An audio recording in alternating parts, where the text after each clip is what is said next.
Πάμε όμως, επειδή είναι Παρασκευή και έχουμε το γνωστό αφιέρωμα στην ναυτιλία. Έχουμε τον Γιάννη το Φαράκλα από το allaboutShipping.co.uk μέσω Skype. Κύριε Φαράκλα, καλησπέρα. Καλησπέρα σας, κύριε Θωμάκο, από το Λονδίνο μας, με πολύ ωραίες θερμοκρασίες και χωρίς βροχή. Μάλιστα. Βλέπω, εκεί ασχολείστε με τους βομβιστές της Βοστόνης. Εκεί τι λένε τα μέσα? Κοιτάξτε, αυτά είναι απαράδεκτες καταστάσεις. Για μας τους Έλληνες είναι δυστυχώς μεγάλη στεναχώρια μας, διότι πρέπει να σεβαστούν τον Ολυμπισμό, το μαραθώνιο. Η λέξη μαραθώνιος έχει κλάβει τεράστιες διαστάσεις και δεν πρέπει να αμαυρίζουν οι άλλοι ένα ιερό σημείο, το νους υγιής, εν σώματι υγιές, το οποίο έχουμε βγάλει από την αρχαία Ελλάδα. Αυτά βέβαια είναι πράγματα τα οποία είναι αναμενόμενα. Οι τρομοκράτες θα υπάρχουν πάντα στη ζωή μας, δυστυχώς. Πρέπει βέβαια να είμαστε σε εγρήγορση, να τους σταματούν εγκαίρως πριν. Είναι σοβαρή τρομοκρατική ενέργεια αυτή ή είναι... Εγώ βλέπω κάτι παιδιά εκεί πέρα και επειδή στην Αμερική έχουν ξαναγίνει αυτά με παιδάκια που παίρνουν όπλα και θεωρούν, δεν ξέρω τι θεωρούν. Τέλος πάντων, δεν ξέρω καν δηλαδή. Ας ελπίσουμε ότι θα βλέπουμε να μειώνονται αυτά τα φαινόμενα, είτε είναι σε μαραθώνιους, είτε είναι μέσα στην κοινωνία, σε λεωφορεία, σε τρένα, σε αεροδρόμια, σε βαπόρια. Πρέπει να κοιτάξουμε να τα κάνουμε eliminate, να τα μειώσουμε όσο γίνεται. Βεβαίως. Και εμείς εδώ έχουμε το περιστατικό αυτό στη Μανολάδα, κύριε Φαράκλα. Όλοι φυσικά κατηγορούν και κουνάνε το δάχτυλο ο ένας τον άλλον. Όλοι έχουν δίκιο και άδικο ταυτόχρονα. Αλλά δεν ξέρω, νομίζω ότι κάποια στιγμή πρέπει να μιλήσουμε τη γλώσσα της αλήθειας. Δηλαδή πρέπει να υπάρχει αγροτική παραγωγή. Ποιος θα την κάνει δεν ξέρω. Οι λαθρομετανάστες, λέει, ή οι μετανάστες, δεν ξέρω ότι η οικονομική είναι σε άθλιες συνθήκες. Προφανώς και αυτό δεν είναι ανεκτό. Οι Έλληνες δεν πάνε να κάνουν αυτές τις δουλειές. Από εκεί και πέρα έγινε αυτό το περιστατικό. Ο ένας κατηγορεί τον άλλον για το τι ακριβώς έγινε. Λοιπόν, τι να πω, όπως λέτε, ας τα λάβουμε υπόψη μας όλα αυτά. Ας μην του δώσουμε άλλη διάσταση, γιατί δυστυχώς είναι και η πρώτη είδηση στα websites αυτό το πράγμα, ειδικά στο BBC, το πρώτο πράγμα που βλέπεις είναι αυτό. Και είναι λυπηρό. Βέβαια, είναι ένα μεμονωμένο φαινόμενο για την Ελλάδα. Δεν είναι πάρα πολλά, γιατί σε άλλες χώρες όπως η Αγγλία, η Γερμανία και η Γαλλία είναι συνηθισμένα αυτά τα φαινόμενα. Μόνο που δεν παίρνουν τέτοιες διαστάσεις. Μάλιστα. Καλά, αυτό είναι αλήθεια. Και βλάπτουμε και τις ελληνικές εξαγωγές με αυτόν τον τρόπο, έτσι. Και εκτίθεται και η χώρα. Δηλαδή, όπως λέτε, εντάξει, δεν είπαμε να τα κουκουλώσουμε προς Θεού. Δεν ξέρω, σε αυτό έχουμε μια ευαισθησία εμείς οι Έλληνες. Ίσως είμαστε καλοί. Αλλά και η τάση που έχουμε εύκολα να κατηγορήσουμε ο ένας τον άλλον και να βγάλουμε μόνοι μας τα μάτια μας. Και αυτό, κύριε Φαράκλα, δεν είναι πολύ καλό, έτσι. Ιδίως εδώ που έχουμε φτάσει τώρα.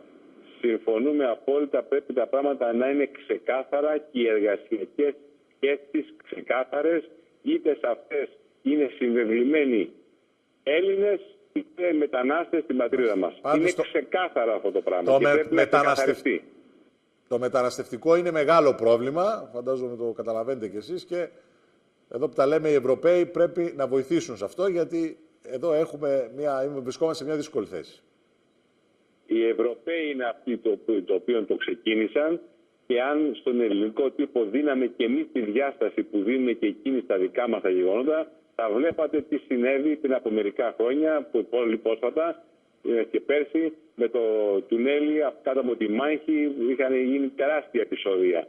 Λοιπόν, και στη Γαλλία, υποτίθεται πολιτισμένες χώρες που μας εμφανίζονται πιο πολιτισμένοι από εμάς στα θέματα των ανθρωπίνων σχέσεων και δικαιωμάτων.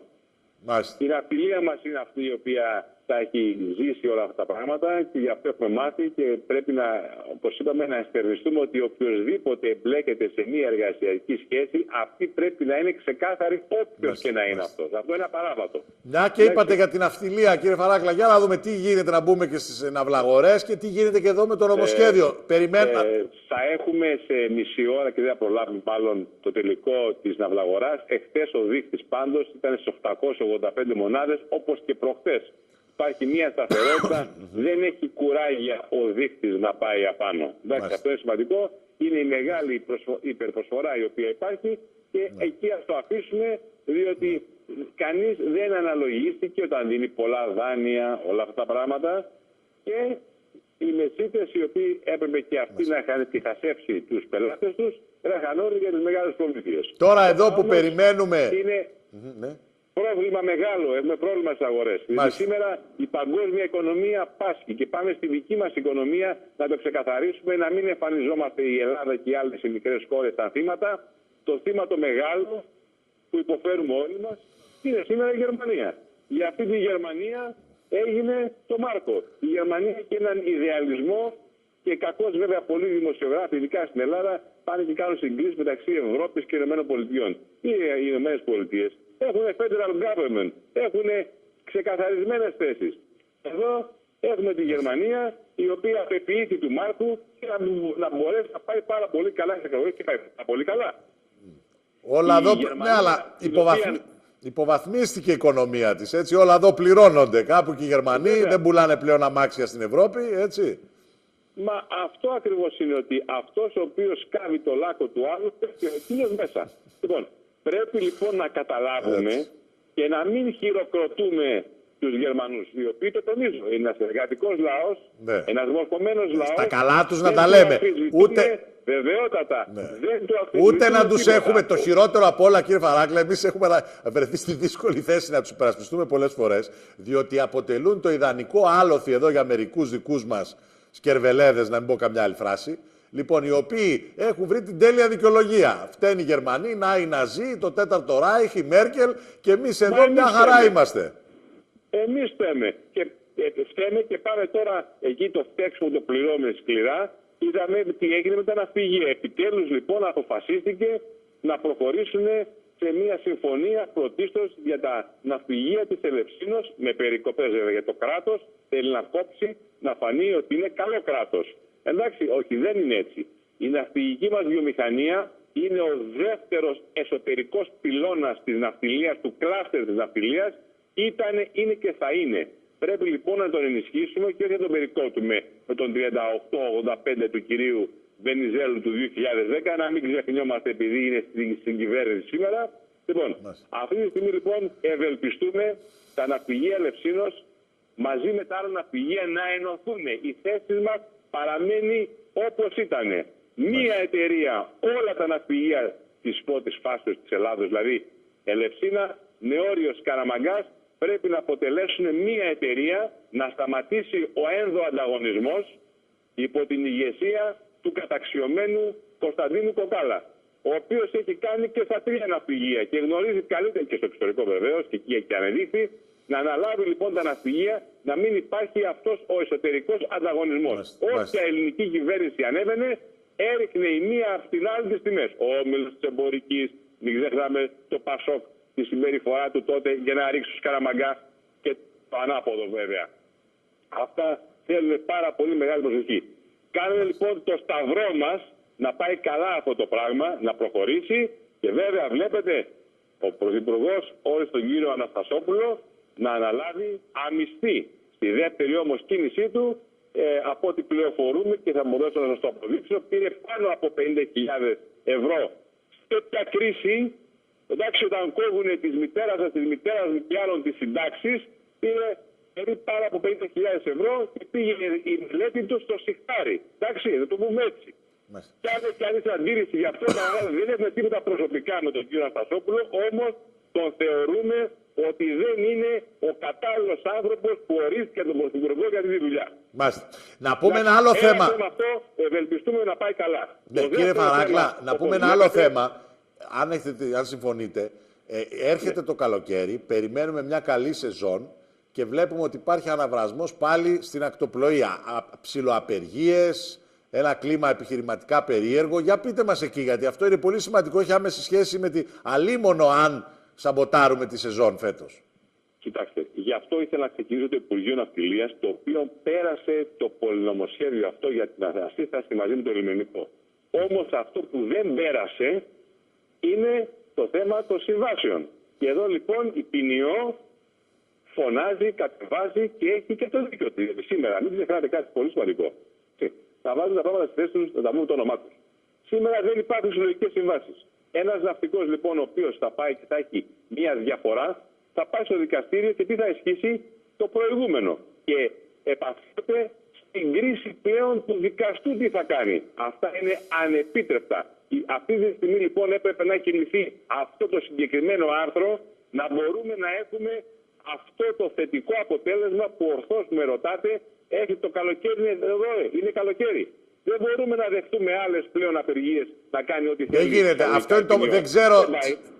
Ακριβώς όπως το λέτε, δεν ξέρουμε τις λεπτομέρειες. Όλοι έχουμε υποστεί μειώσεις και στους μισθούς και συντάξεις. Κανένας δεν είναι χαρούμενος, κανένας δεν είναι ευχαριστημένος. Δεν ξέρω τι γίνεται με την πυρηνό, να μας τα πείτε. Αλλά νομίζω ότι κάθε λογικός άνθρωπος καταλαβαίνει ότι η τελευταία ευκαιρία της χώρας είναι αυτή η τουριστική σεζόν να πάει καλά, να καταφέρουμε να βγάλουμε αυτό το 13, το γρουσούζικο. Λοιπόν, να αρχίσουν πάλι αυτό το γαϊτανάκι με απεργίες και ιστορίες και μπρος και πίσω. Δεν ξέρω τι κόψαν και πώς το κόψαν και τι θα γίνει με τις συμβάσεις. Αλλά... Γι' αυτό, όπως θυμίστε από καιρό, ταλανίζουμε και εμείς και επιμένουμε σαν site το θέμα αυτό μαζί σας που μας στηρίζετε, το θέμα των συλλογικών συμβάσεων. Διότι εάν είχαν ασχοληθεί οι καταξιωμένοι λιμενικοί αξιωματικοί που γνώριζαν πώς να φτιάξουν το καλύτερο πολυνομοσχέδιο και όχι δικηγορικά γραφεία, δεν τα φύγουμε, αλλά απλά έρχονται μετά από την δυνατότητα και την δυνότητα των Ελλήνων αξιωματικών του λιμενικού σώματος που μπορούσαν να είχαν λύσει όλα αυτά τα θέματα. Αυτό το τονίζουμε. Εντάξει. Οι εκτιμήσεις σας, οι προβλέψεις σας, γιατί πρέπει να κλείσουμε, δεν έχουμε και πολύ χρόνο, πολύ σύντομα. Οι εκτιμήσεις σας και οι προβλέψεις σας φέτος είναι ότι παρά τις δυσκολίες αυτές θα πάει καλά η ακτοπλοϊκή σεζόν, δηλαδή θα έχουμε προβλήματα? Πιστεύω οι κρατούντες στην ποινιό, και θα σας πω γιατί το λέω αυτό, να καταλάβουν ότι εάν δεν ομονοήσουμε, δεν λέω να βάλουν νερό στο κρασί τους, όχι. Εάν δεν ομονοήσουν όμως, κινδυνεύουμε να ξεφτυλιστούμε. Και αυτό το θείο μάνα πλέον εξ Ευρώπης, εξ Αμερικής και Κίνας και Ιαπωνίας που περιμένουμε, θα το ταλαιπωρήσουμε, θα ξεφτυλιστούμε και αυτά δεν είναι σωστά πράγματα. Πρέπει να τελειώνει αυτή η ιστορία. Δηλαδή, κάθε κυβέρνηση, το έχουμε πει, που ανεβαίνει, πάντα αντιμετωπίζει αυτό το πρόβλημα. Όταν όμως ήταν αντιπολίτευση, ήξερε να φωνάζει. Να χαϊδεύει. Αλλά σταθούμε και στο θετικότερο απ' όλα, στο θετικότερο να τελειώσουμε μια πολύ δυνατή νότα. Δημοσιεύτηκε, όπως θα έχετε πιθανώς ακούσει και μπορείτε να δείτε στο site μας, ο ετήσιος απολογισμός από το Greek Shipping Cooperation Committee, την Ελληνική Επιτροπή Ναυτιλιακής Συνεργασίας, για τον ελληνόκτητο στόλο, όπου σήμερα έχουμε 3.667-68 πλοία με άνοδο της χωρητικότητας στα 265,5 περίπου εκατομμύρια τόνους. Είμαστε η πιο πανίσχυρη χώρα και η ίδια η ναυτιλία μας ανεβασμένη σε περιόδους που όλοι οι υπόλοιποι υποφέρουν και έχουν συρρυκνώσεις. Φοβόσαστε... Μήπως φοβόσαστε όμως ότι χτίζουν πάλι οι Έλληνες βαπόρια? Μας λέει ο κ. Βαφιάς εδώ τις προάλλες και... Έχουμε συμφωνήσει για 2 αλόγιστες κινήσεις της διεθνούς συμπεριλαμβανομένης και της ελληνικής κοινωνίας των χτισιμάτων των πλοίων και των δανειοδοτήσεων. Βεβαίως, τώρα θα πληρώσουν πολύ τα δάνεια τα οποία δώσανε στην κρίση η οποία υπάρχει. Η κρίση μεγάλη και η κρίση εντείνεται λόγω της υπερπροσφοράς. Μην ξεχνάτε ότι οι δείκτες στην Κίνα είναι μειωμένοι. Και θυμόσαστε ότι επέμενα ότι η Κίνα δεν πάει καλά. Μειώνεται. Αυτό λοιπόν το πράγμα και της παγκόσμιας παραγωγής, η οποία είναι μειωμένη σύμφωνα με τα στοιχεία και από τη Royal Bank of Scotland, άμα διαβάσετε μεγάλες αναλύσεις, θα δείτε που ενδιαφέρει το trade, γιατί ο τομέας που πάει πολύ καλά στη Royal Bank of Scotland, τράπεζα που εθνικοποιήθηκε ξανά στην Αγγλία, είναι η ναυτιλία. Κάνουν λοιπόν πάρα πολύ ωραίες μελέτες για το trade και αυτό βγήκε στον αέρα κανονικά ότι έχουμε μειώσεις, άρα θα επηρεαστεί πάρα πολύ η ναυτιλία μας. Περιμένουμε όλοι την ναυτιλία, την ακτοπλοεία, τη δεύτερη ναυτιλία της Ελλάδας να πάει καλά, να λυθεί το θέμα των ναυπηγείων οπωσδήποτε και πάνω απ' όλα να δούμε να ανεβάζουμε την πατρίδα μας και να μην αυτοκατηγορούμεθα από μια μικρή ομάδα η οποία κοιτάει το όφελός της. Μην ξεχνάτε, γι' αυτό και μιλάμε έτσι, ότι πολλοί άνθρωποι στις μεγάλες υποτιθέμενες κρίσεις των ναυπηγείων στην Ελλάδα δεν τους ενδιέφερε το συναδελφικό και πραγματικά συνδικαλιστικό του συμφέρον, αλλά η προσωπική τους άνοδος στην εξουσία. Πάτε παράδειγμα το Γιάννη το Μίχα. Έφτασε μέχρι την ομάδα της Πειραιά από τα ναυπηγεία Σκαραμαγκά. Ένα λεπτό. Ο στόχος του ήταν ξεκάθαρος. Αυτά να μην τα ξεχνάμε. Δεν έχουμε τίποτα με τον άνθρωπο τον Γιάννη τον Μίχα. Έχουμε όμως με τις ενέργειές του οι οποίες απεδείχθηκαν ολέθριες. Επειδή δεν είναι εδώ ο κύριος Μίχας, κάποια στιγμή θα τα συζητήσουμε και όλα αυτά. Ξέρω ότι τα λέτε με πραγματικό ενδιαφέρον. Απλώς για να πούμε κάτι για τη διεθνή οικονομία, αυτό και να κλείσουμε, κύριε Φαράκλα, με αυτό. Υπάρχει δηλαδή ένα υφεσιακό περιβάλλον. Έτσι, το πετρέλαιο πέφτει, ο χρυσός πέφτει. Δεν ξέρω αν μπορεί κανείς, η Κίνα, όπως λέτε, επιβραδύνει. Δηλαδή η ύφεση πλέον αποδεικνύεται ότι οι Γερμανοί έχουν αρχίσει και αυτοί και επιλύονται από την ύφεση. Δηλαδή, δεν ξέρω οι δικές σας εκτιμήσεις ποιες είναι. Φαίνεται ότι η ύφεση τελικά είναι το πρόβλημα. Κοιτάξτε, οι οίκοι οι οποίοι κάνουν τις αξιολογήσεις, όλοι αυτοί οι οίκοι, δεν έχουν τίποτα προηγούμενο. Είναι η ιστορία των αριθμών. Καταλάβατε.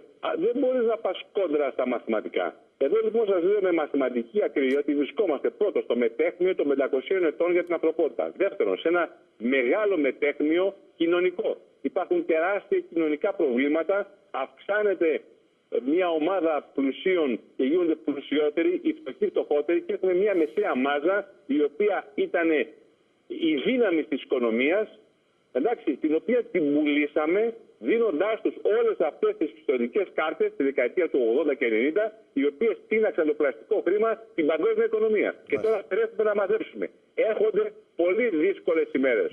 Για την Ευρώπη, για να το ολοκληρώσουμε, μόνο μία ενωμένη Ευρώπη, όπως ακριβώς είναι σήμερα οι Ηνωμένες Πολιτείες, θα μπορέσουν να βγάλουν τα 700 εκατομμύρια των Ευρωπαίων από μία μεγάλη κρίση. Γιατί την Ευρώπη την επιβουλεύονται όλοι. Και η Ανατολή την επιβουλεύεται με την Κίνα και η Δύση με την Αμερική. Και τώρα που υπάρχει το BRICS στη μέση, Βραζιλία, Ρωσία, Ινδία, Κίνα και South Africa, που αποτελούν σχεδόν πάνω το 60% του πληθυσμού της Ιφιλίου, καταλαβαίνετε τι πιέσεις δέχεται η Ευρώπη. Η Ευρώπη λοιπόν πρέπει να ορθώσει το ανάστημά της, να καταλάβει η Γερμανία ότι δεν είναι μόνη και το όραμά της δεν θα γίνει ποτέ πραγματικότητα.